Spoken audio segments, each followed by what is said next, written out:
كلية الفقه الحنفي تقدم.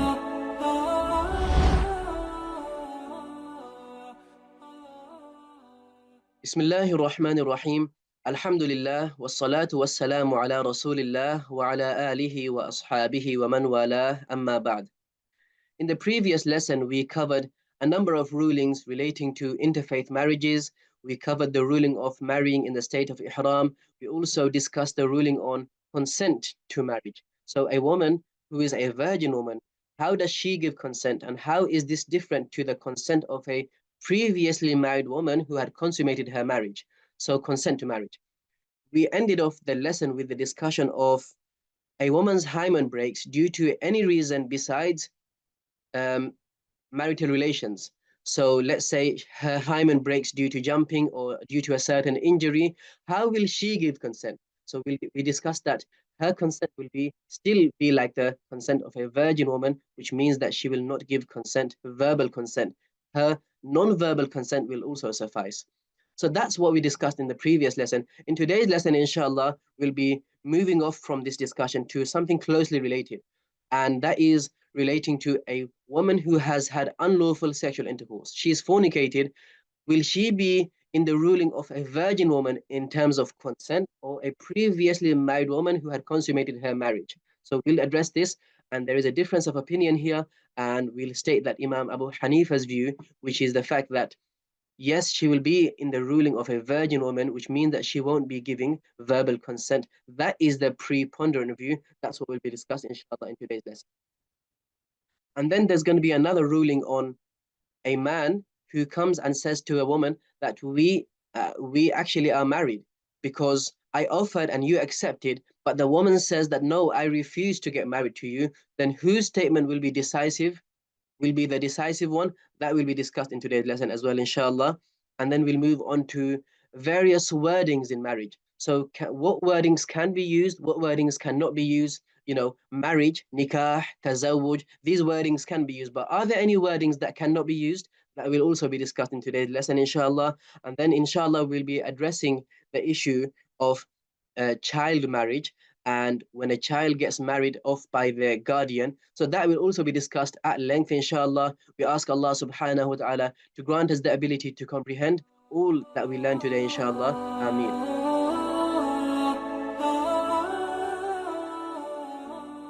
Now Imam Quduri mentions the ruling of a woman who has fornicated, who has committed zina.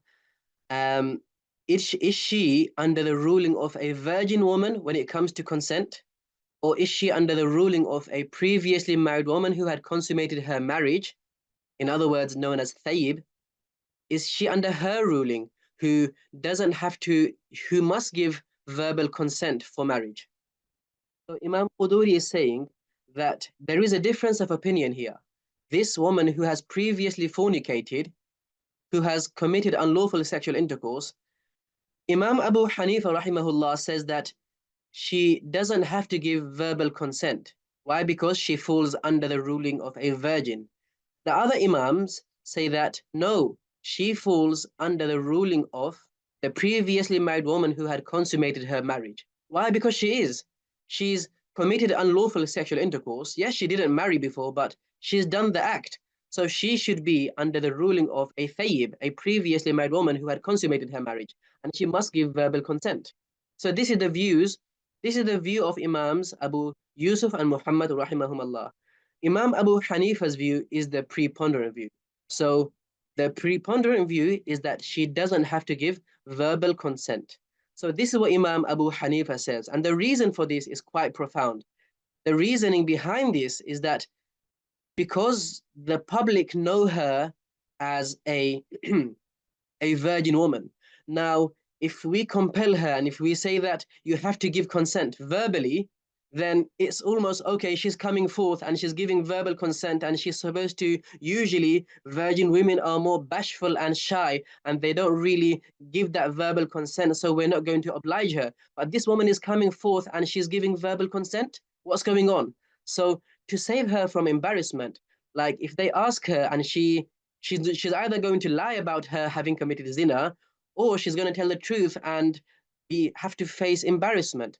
So Imam Abu Hanifa's view is based on the fact that to save her from this embarrassment, we can we can allow her to give a non-verbal consent. So she can give consent through remaining silent or any other facial expression which gives the impression that she is giving consent. Okay, so this is the preponderant view that this woman who has previously fornicated, she doesn't have to give verbal consent. Now, having said this, however, let's say the scholars also say this, that if a woman is known to have previously committed zina, previously fornicated, maybe she was a habitually fornicating woman. Let's say a woman before she is a new Muslim woman. Before accepting Islam, she was known to have committed unlawful sexual intercourse, sleeping with women. She wasn't, she wasn't married, and she was committing zina. But this is before marriage. Let's assume that this is before marriage. After she accepts Islam, she wants to get married. So this can happen where she, everyone knows that it's common knowledge for everyone to know that she has previously committed zina. So now, in such a case, when it is common knowledge that she's fornicated before, then in this case she would be obliged to give verbal consent to get married. She cannot give non-verbal consent like that of a virgin woman. So this is the ruling when it comes to the fornication aspect being common knowledge and people knowing about it. So there's no point in her acting shy if she's, if that's a common knowledge. So we've said this, and Imam Quduri rahmatullahi alayhi then moves on to something similar to this. He says, when a husband says to a virgin, the proposal of marriage reached you, and you remained silent. And she replies, no, on the contrary, I rejected the proposal. So the husband, the man is coming to her and he's saying to her, I offered and you accepted. So he's just coming and saying that, you accepted the marriage, we're married now. So that's what he's claiming. And she's saying, no, rather, I rejected the proposal. So she's acknowledging the offer, but her claim is that she rejected the proposal. Then the decisive statement is her statement. Her statement will be taken into account, not his. And there is no oath to take from her. An oath is not taken about marriage, according to Imam Abu Hanifa rahimahullah, but Imams Abu Yusuf and Muhammad rahimahumullah, said that an oath is taken about it. Okay, so we'll talk about the oaths later, but let's first address this scenario. The man comes to the woman claiming that I've offered to get married to you and you accepted the marriage. The woman says, no, we're not married. I rejected when you offered. Okay, so her statement will be taken into account, which means that they will not be considered married.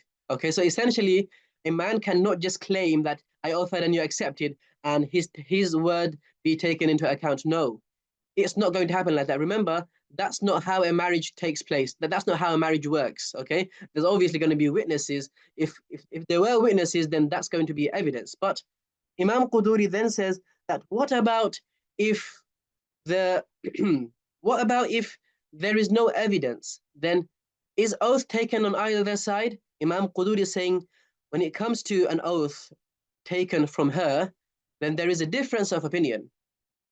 Imam Abu Hanifa rahimahullah said that she will not take any oath. Imam Abu Yusuf rahimahullah and Imam Muhammad rahimahullah said that she will take an oath. That, wallahi, by Allah, I rejected the proposal. So there is this difference of opinion, but the difference of opinion is not just relating to this, it's in general regarding marriage. Regarding marriage, this difference of opinion is that Imam Abu Hanifa says regarding marriage there is no oath, and Imam Abu Yusuf and Muhammad say that regarding marriage there is an oath to take.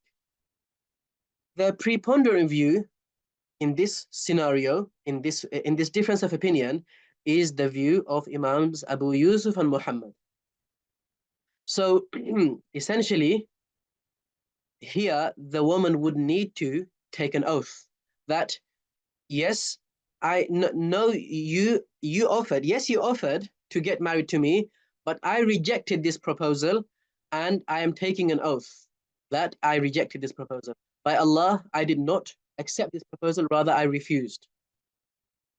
The reason for this, okay, the reason for this, that the reason for Imam Abu Hanifa and Imam Abu Yusuf and Muhammad rahimahullah saying that an oath is taken about marriage is due to public predicament.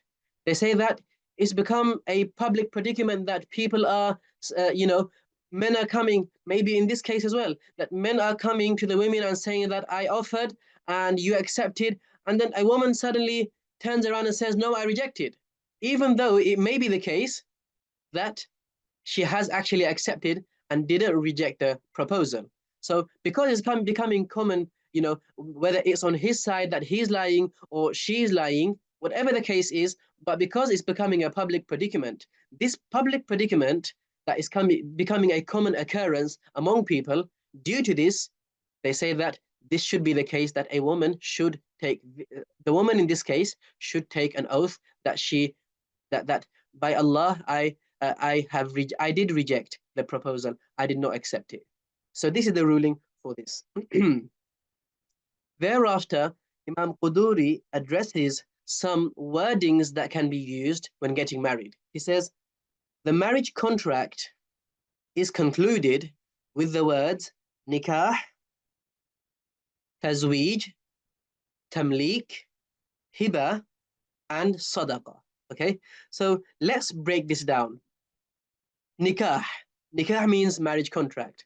So Imam Quduri is essentially saying that, when offering, for example, the man can say, nakahtuki.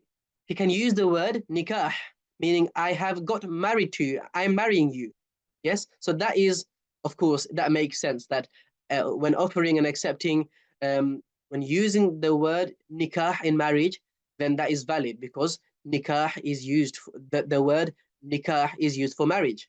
Similarly, tazweej, that tazawwajtuki or zawwajtu, yes, this word tazweej, marrying, yes, is similar to the word nikah. So that makes sense that it is valid to use these words, okay? So these are relating to the two words, nikah and tazweej.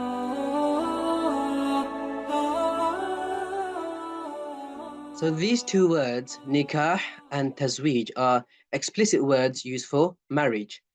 Imam Quduri mentions other words that are not explicit but can also be used to get married. He says, tamlik, hiba, and sadaqah can also be used. So tamlik means ownership, hiba means gifting, and sadaqah means charity. Tamlik, for example, the woman says, mallaktu nafsi. Yes, I have given you myself, in your belonging, in your ownership. Hiba, gifting, wahabtu nafsi laka. I have gifted myself to you. And tasaddaqtu nafsi ilayka. I have given myself to you as charity. Now, this is not something that's commonly used, but it may have been common in certain times, in certain places. And people do use funky and funny words to express that they're getting married. It's not just restricted to the word marriage, nikah, or tazweej. There's other words. So Imam Qudur rahmatullahi alayhi saying that they can use other words, but there is a principle, a governing principle, which a person can determine whether they can use other words besides explicitly used terms for nikah, for marriage. And we will explain that principle after we've understood the next passage. He says, it is not contracted, the marriage is not contracted with the words ijara, i'ara, or ibaha. So ijara is lease, i'ara is loan, and ibaha is permissibility. Okay, so now you'd notice a difference between this passage and that passage. Why you can get married with non-explicit words in the first passage, and why you can't get married using these non-explicit words in the second passage. So the governing principle is that there should be basically three conditions. And if those three conditions are found, then that word can be used. Okay. So one is that a sense of belonging is understood, that this person is going into the marriage of that person. So if the word gives this understanding, then that's what that one condition is fulfilled. Another condition is that the the word must give the impression that this person is getting married or is going to the other person in marriage instantly, not later on, but right now. It's happening right now, that the marriage contract is taking place in the current time. Okay, so fil hal, currently is happening. And the third condition is that this person that's getting married is getting is permanently in the marriage of the other person. So permanence is another condition, the third condition. So if these conditions are found, then any term that fulfills these conditions can be used. So if we look at the second passage, so let's look at the first one. Tamlik, hiba, yes, ownership, gifting, and charity fulfills all of these three conditions. Let's take the example of hiba. Okay, if I say, if Zaid says to his friend, I have gifted you this pen. Yes. So what impression does that give? He's gifting it now. Is gone to that his friend instantly. He has now that belongs to his friend. It no longer belongs to Zaid. And also, a gift in essence is something that is a permanent thing. So it's not that Zaid can take it back now, retract it. A gift is permanent. So like this, the other two words, ownership and charity, give the same impression and fulfill all of these three conditions. Okay, but let's look at leasing, loaning, and ibaha. Okay, so leasing, when a person leases something, you lease a car. That car is not yours. So leasing a woman, in marriage, that is obviously, it goes against the third condition, which is the permanence. It's becoming a temporary thing. Loaning, the same thing. Zaid says to his friend, I will lend you this pen. I'm not going to gift it to you. I'm not going to give it to you. I'm just going to lend it to you. So what does that mean? That his friend doesn't own it. Zaid is the actual owner, and his friend must return it to him. So if this happens in marriage, essentially the marriage is a temporary thing, which we will learn further down, that such a temporary marriage is void, it's batil. Similar is the case of ibaha. Ibaha, which means permissibility or permissible use, where the man can use the woman and the woman can use the man without any commitment of marriage. So this certainly cannot be used, as this doesn't give the impression of marriage explicitly or implicitly. So now we've discussed these certain wordings that can be used and certain wordings that cannot be used. And we mentioned the basic conditions that each wording that a person wishes to use in the marriage, what conditions must be met in order for the marriage to be valid using these wordings. Now let's see what Imam Quduri mentions in the next passage. He says, the marriage of a minor boy and of a minor girl is permitted when the guardian gives them in marriage, be the minor girl a virgin or a previously married woman who had consummated her marriage. We'll be discussing a few points in relation to minors getting married in detail later, inshallah. But first, to understand what Imam Quduri wishes to say here, he is saying that if a minor boy or a minor girl gets married, the guardian marries them off, then the marriage will be permitted, the marriage will be valid, and this is the regardless of when in the case of a woman, she is a virgin woman or a previously married woman who has consummated her marriage.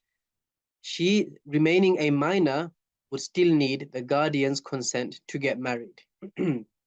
So this is what Imam Quduri is mentioning here, that if the guardian gives consent to them, only then will their marriage be valid and it will be permitted for them to get married, even though they are minors. So the question now, what we want to address here is it true that Islam permits child marriage, even though right? The reality is it has some health and psychological disadvantages, perhaps educational and financial disadvantages, particularly in the case of the girls that are involved.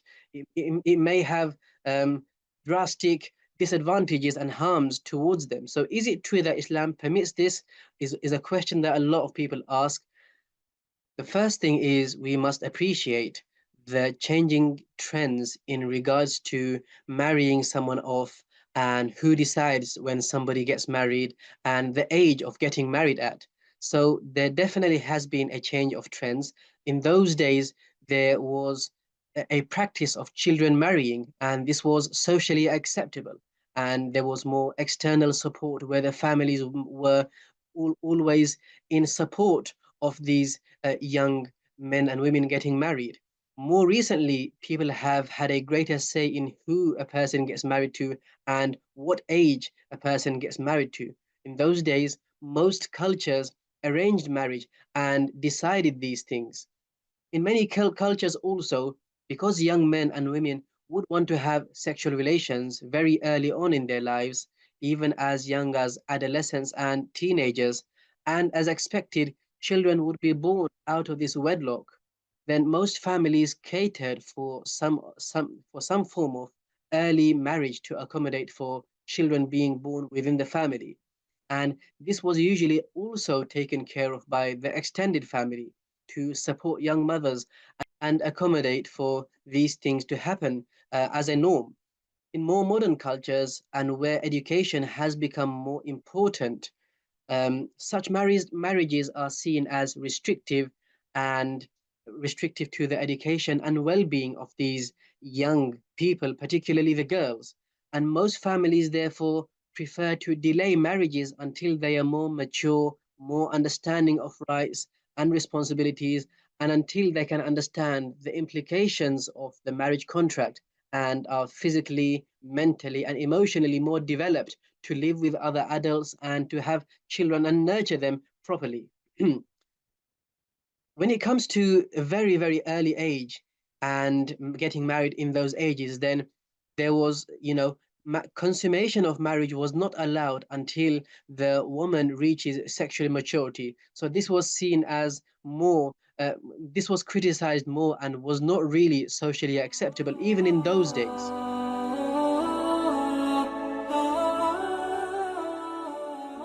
Now, purely from an Islamic point of view, marriage itself is not fard and not wajib. It's not an obligation on anyone to get married.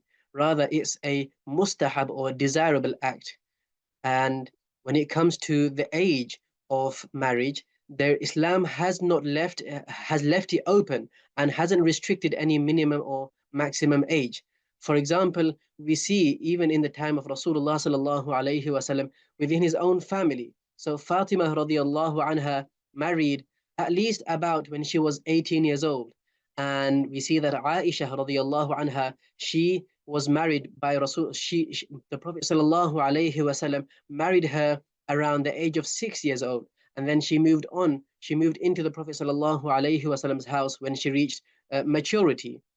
We look at the wife of Rasulullah sallallahu alaihi wasallam, Khadija, when the Prophet sallallahu alaihi wasallam was 25 years old, and Khadija radiallahu anha at that time was 40 years old. So there was no restriction, there was no stringent rulings about the age of marriage. So we can see from this perspective that Islam has left it open when it comes to at what age should a person get married at. Now think about this. For us to judge whether or not someone's age at marriage is controversial, we must have a clear moral framework by which to judge. For example, in the United States, the legal age for marrying without parental consent or judicial permission is 18 in all states. In Alaska, the age at which one can marry with parental consent is as young as 14. Other states like California and Colorado have no age limit at all. As long as the couple receives the consent of parents or a judge, they could theoretically marry at any age. Of course, culture plays a role in when people get married outside of legality. But even within a given culture, people disagree on what is the best age to get married. Some argue marriage is best when one is mature and has already accomplished a significant portion of their career and education goals. Others argue it's best to marry young and support the spouse's growth. So there's going to be a difference of understanding. There's also a difference in age at first marriage for the current generation versus our grandparents' generation. In 1960, for example, 60% of adults were married by the ages of 20 to 24. Only 14% of adults at the same age range are married today. Another thing to think about is what is an adult and what is a child? History and culture deeply shape our views of both. But when we look beyond arbitrary numbers, attempting to dictate the exact age of childhood and the exact age of adulthood, we see that there has, in fact, been, at least historically, an accepted developmental transition between children and adulthood. In most societies and in most time periods, childhood ended and adulthood began at puberty, and that is our biology. Puberty takes place when our bodies can begin to reproduce children, a heavy responsibility. The body's capacity to have children holds immense significance for all human beings. And that reality is the universal marker of a distinct transition away from childhood and into adulthood. In our time, child marriages often occur in societies in which domestic violence, misogyny, and poverty are also common, and thus women are suffering no matter their age at marriage. In those days, there were certain rules and laws that were left open and unrestricted. At the same time, we see that those things that were left open and unrestricted, today's day and age, these have been restricted. Let's say the example of riding on the road, where there were, today we have cars and you have to drive with certain restrictions at certain speed limits at the certain sides of the road, right side or left side. In those days where they had horses and camels, etc., they didn't have these restrictions. And of course, we wouldn't criticize them for not having restrictions, as they wouldn't criticize us for having such restrictions. In a similar way, the case of marriage, they didn't have any such restrictions when it came to who can marry someone else and the age of marriage. There was no such restriction, but later on, where society developed and there was a need to have restrictions in place due to the fact that the benefits of having these measures outweighs the harms of having these measures. And that's why it's okay Islamically for the Muslim ruler to actually implement such measures, even though in the core scriptures of Islam, we see that there are no such restrictions. The Muslim ruler is permitted to set some laws to restrict such a thing. Why? This is called maslahah, where the society looks at the best interests of what is needed for the general public.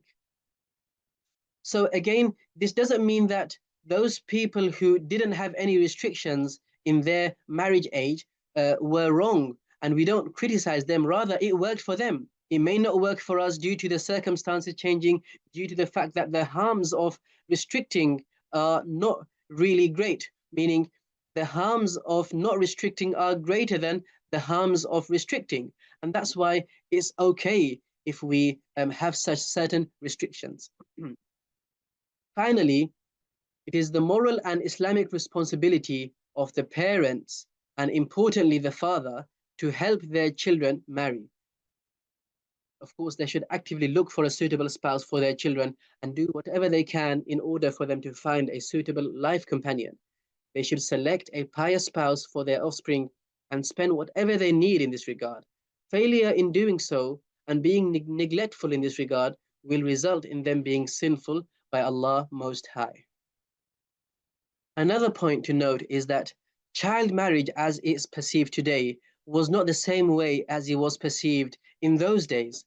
You could say that it was more of an arranged marriage where the families, the elders, the parents thought that it would be in the best interest of the child to get them married off so as not to delay the marriage and lose a potential spouse. And there would be other benefits in getting them married off. And this would not be a forced marriage. And today, for example, because many people, prefer not to get married at such a young age, this and especially due to the stigmas attached to certain youth getting married. So in those days, there was no stigma attached to this, and it was more of an arranged marriage and not the child marriage that is perceived today. Again, this should not be confused by forced marriages. Especially in those days, forced marriage was not something that used to happen, and the society would not really accept that.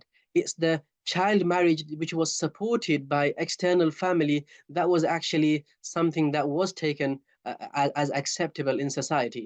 So that is what used to happen. In this day and age, of course, we have so many youth who would like to develop themselves in terms of education, in terms of financial stability, and because of this, they prefer to delay marriages. And and of course, along with this, as we said, there is a stigma attached to getting married earlier. And so many people think that whoever gets married at a young age, even if they've, even at the age of 17, 18 in many places and many cultures, 17 and 18 is seen to be something that is very young. So the country has, certain countries lay down certain rulings, certain age restrictions when it comes to marriage and other things as well. So this is what the countries, certain countries can do. And as we said in Islam, although it has been left open and unrestricted, if the Islamic ruler decides that there should be certain restrictions, then they can do so. So this is the discussion on a minor getting married, and we said that the minor can get married, but they must have the guardian's consent. Also, the guardian can marry them off, and they would do so. In that case, the consent would be different to that of an adult. So if the guardian wishes to marry them off, they can do so.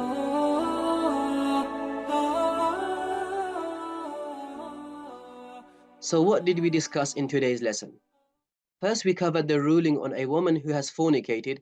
Will she be under the ruling of a virgin woman, so she doesn't have to give verbal consent, or will she be under the ruling of a previously married woman who has consummated her marriage, so she does have to give verbal consent? We said that according to the preponderant view, she will not have to give verbal consent. She is under the ruling of a virgin, and we discussed why that is the case. And then we moved on to another ruling. We said that if a man comes to a woman and says to her that I propose to you in marriage and you accepted, she says no, I refused, then whose statement in that case will be taken into account? Whose statement will be the decisive one? We said that it's going to be her statement. And does she need to take an oath? We said according to the preponderant view, due to public predicament, she will need to take an oath that she did refuse. And then we moved on to the discussion of various wordings that can be used for marriage and various wordings that cannot be used for marriage. We said that the words like nikah and tazawwuj, which are essentially explicit words for marriage, can be used, and also inexplicit words for marriage can be used, such as tamlik, hiba, sadaqa, ownership, gifting, and charity. These can be used. And essentially, the reason why they can be used, we said that there are certain conditions, 3 conditions we mentioned, that are found in these words, one of them being permanence. So, and if permanence is not found, such as in the words of ijara, i'ara, and other words, if that is not found, then these terms cannot be used. So ijara meaning lease and i'ara meaning loan, they cannot be used for marriage because they give the impression that the marriage is not a permanent one. And then we concluded the lesson with what today is called child marriage. And we said that in those days, this concept of child marriage was something that was customary, where the guardian of a child would marry the child off due to certain benefits in that marriage. And it was more of an arranged marriage rather than a forced marriage. And we discussed the importance of the family unit at length. So these are the things that we discussed, alhamdulillah, in today's lesson.